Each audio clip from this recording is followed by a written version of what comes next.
welcome to today's episode of Tomorrow's Leader, where we dive deep on all things leader related to leading yourself and leading others. I am John Thomas Laurito Jr., your host. Today, yesterday, tomorrow, and the day after that. I wanted to recognize a contributor to this episode. Actually, this episode is entirely brought to you from Therese Roberts. Thank you, Therese, for your idea and suggestion. I love learning new stuff from other people. Therese and I have known each other for about the last year and done some work together, and I got a great idea from her, and I said, you know what, I'm going to do a podcast on this because I took an idea from her and implemented it, and it worked magically. So this episode is courtesy of Therese. So here was the idea.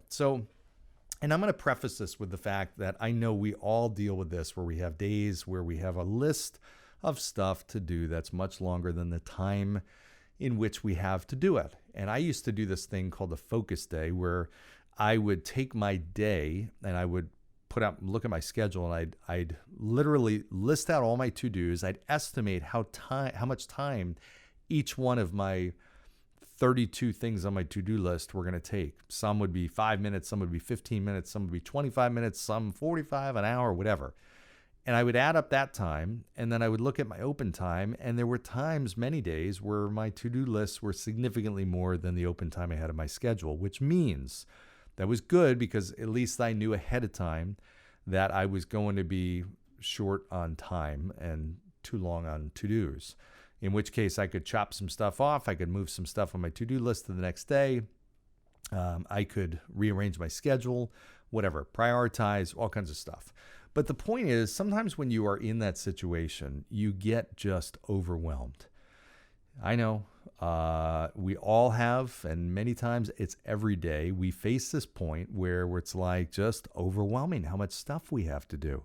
There's different ideas that I have used before that have been very helpful. One is called a mind dump, which is where when you have just so much stuff, and I do this when I've got a lot of personal stuff as well as business stuff that's floating around in my head, and my brain's working overtime a lot of times, especially at night, can't sleep. So I will just do a mind dump, which is writing down everything I can think of that's a to-do or an action step that's floating around in my head. Because a lot of times you're sitting there trying to sleep, you're almost asleep, and all of a sudden you're like, oh my gosh, I totally forgot. I got to follow up with so-and-so. I got to call them back, whatever. As I'm doing this, I'm literally just realizing, that I've got to call my good buddy Dave back. Wow, Dave, wow. I just remembered I owe him a call from like a week ago. So there you go. See, that stuff happens and it interrupts your thoughts, and all of a sudden you start feeling overwhelmed. It's crazy, blah, blah, blah. And when that happens, a lot of times everybody does, in paralysis mode. You just can't even take action because you get so much stuff. Well, Therese's idea was, what she started to do was take these 10-minute intervals. So she would look at something and say, you know what, forget about trying to think about, can I do this whole thing or not? Because if I started and I only had a 10-minute, I think this idea was born out of the fact that she had a 10-minute interval of time, and she wanted to and had to clean the kitchen, I think it was, and she felt like there was no way she could get it done in time, so she wasn't even going to start it. And then she said, you know what, let me just see how much I can get done. And she actually was amazed at how much she got done in that 10-minute segment of time. And we oftentimes can get a lot more done in 10 minutes of really focused effort on something. We can get a lot of stuff done, much more than we think we'd ever could do in 10 minutes. So she was telling me this, and I'm like, you know what, I'm going to give this a try, because that's actually true. Like, a lot of times you don't realize, sometimes we're hard at work at something and we got so much done, and it was a much shorter time than we ever thought was the case. So I implemented that. I tried that. I said, you know what, I'm going to do something for 10 minutes. You know, I've done many podcasts in less than 10 minutes. And I think about how can you do something that's maximum output in a minimum amount of time? If I can generate a podcast in less than 10 minutes that I have thousands of people listen to and influences them to change something or do something different in their life, wow, that's amazing. That's great. That's perfect for me and what I'm trying to do. Small amount of time, massive amount of output and impact. That's fantastic. But it's amazing. Sometimes you would think, okay, well, it's going to take hours and hours. No, if it's truly a 10-minute podcast and I'm not editing and cutting and pasting, I got somebody else who does that, then great. My production time, maybe a little bit more to get the camera and all that set up, but I can do it as long as my thoughts are prepared in 10 minutes. I had a 10-minute segment of time, and I'm like, okay, I've got this, more involved project.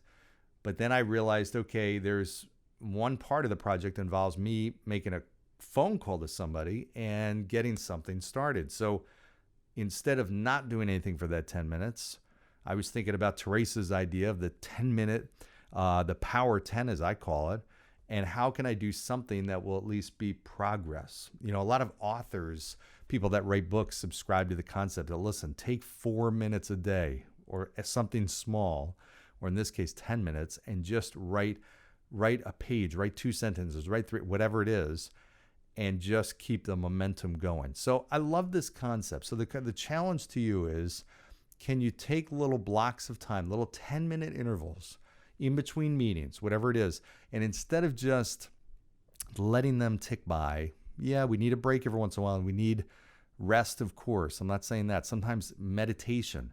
I figured out a way to meditate in 10 minutes. It's amazing. What I didn't think about, what I've always had trouble with doing, is meditating, because for me, it was hard to do, number one, and still is, to kind of almost turn your brain off. But 2 is just the time. It was a time thing too, and it just made me not want to do it, because I'm thinking, okay, I got to do it for half an hour, 45 minutes, an hour. I figured out a way to do it in 10 minutes, and it's great, and I feel terrific. Sometimes it's 7-8 minutes, but it's never longer than 10 minutes. I use an app called Calm, and they have a daily meditation, guided meditation. It's fantastic. So now that's part of my day that wasn't there before, and it's made an impact, and it's because of this Power 10 concept. It's a great, great way to look at it. So I want you to think about it. Just take away from today's episode, think about your day, think about tomorrow or today, whatever time you're listening to this, and take one 10-minute segment at a time, whatever it is, whether you plan it out or not, and just focus on what you can do in that 10 minutes. And then when 10 minutes is up, you're done. Move on to something else, rest, relax, whatever. But instead of being overwhelmed, my dad always says, you eat an elephant one bite at a time. It's true. I've tried it. Very hard to eat it whole. You got to eat it one bite at a time. But in reality, that's what the concept is. Take a little bit, a chunk, do a little bit part of it. And in 10 minutes, everybody has 10 minutes. Everybody can focus on something for 10 minutes. Try it. Work with your teams on that. If you're exercising, do something, If you've never gone to a gym or you've never exercised, don't try to tackle doing an hour workout every day. Don't worry about that. Can you do 10 minutes of exercise a day? That's it. If you do 10 minutes of exercise a day, guess what? If you've never done exercise a day and every day or anything, that's a massive improvement. That's going to actually make a difference. It's going to make you feel better. You're actually going to probably lose some weight. Muscles are going to tone, everything. That 10 minutes is easy. Everybody can focus on something for 10 minutes. All right, so take this idea. Thanks again to Race Roberts for your brilliant idea. Simple but brilliant. I love simple but brilliant. And I told you I was going to make a podcast out of it. And here I am sticking to my commitment. It's 9 minutes in. I'm giving you a minute back to start your day and work on your Power 10. So as always, like, subscribe, share, give me feedback on future guests and content, and go down below, give 5-star review. Thanks for listening. I'll see you next time. Bye.